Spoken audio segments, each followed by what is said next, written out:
შინაგან საქმეთა სამინისტრომ პოლიციელის დღე აღნიშნა. სპეციალურად ამ დღისთვის დაგეგმილი ღონისძიებები ბათუმში საოცრებათა მოედანზე გაიმართა. პოლიციელის დღე თანამშრომლებს ქვეყნის პრემიერმა და შინაგან საქმეთა მინისტრმა მიულოცა. ირაკლი ღარიბაშვილმა სიტყვით გამოსვლისას ყურადღება პოლიციის დეპოლიტიზირებაზე გაამახვილა და აღნიშნა, რომ პოლიციელები ხალხზე აღარ ძალადობენ და პოლიციელობა არის პროფესია, რომელიც ქვეყნისადმი ერთგულების გამოხატვის საუკეთესო საშუალებას იძლევა. მან მადლობა გადაუხადა თითოეულ პოლიციელს იმისათვის, რომ სიცოცხლის ფასად იცავენ საკუთარი ხალხისა და ქვეყნის უსაფრთხოებას.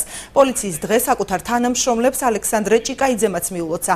მილოცვების შემდეგ შინაგან საქმეთა მინისტრმა მოქმედი პოლიციელები და უწყების ვეტერანი თანამშრომლები დააჯილდოვა. ღონისძიებას აჭარისა და საქართველოს მთავრობის წარმომადგენლები, ასევე საქართველოში აკრედიტებული დიპლომატიური კორპუსის წარმომადგენლები ესწრებოდნენ. გაიმართა სანახაობითი ღონისძიებებიც. პოლიციის დღეს 19 საათზე ბენდი ნიუტონი დაასრულებს. ვრცლად დღის მთავარ გამოშვებაში გიამბობთ. ეს მე და მთელი ჩვენი საზოგადოება თქვენ იმედის თვალით შემოგვიყვებით. თქვენ ურთულეს და ამავე დროს ძალიან საპასუხისმგებლო საქმეს ემსახურებთ. თქვენ იცავთ სახელმწიფოებრივი წესრიგის ქვეყანაში და გახართ თითოეული მოქალაქის სიცოცხლის და უსაფრთხოების ადარებები და თითოეულ თქვენგანს დიდი მადლობა გადაგიხადოთ.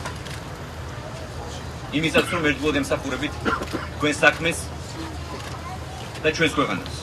მიულოცა ყველა პოლიციელს, ყველა საქართველოს მოქალაქეს დღევანდელ დღეს, პოლიციის დღეს, მინდა უსურო წარმატებები, ხნეობა, ჯანმრთელობა და მიუსამძიმრო ყველას, ვინც გარდაცვლილია, ოჯახებს, დაღუპულია ჩვენი ქვეყნის დასაცავად.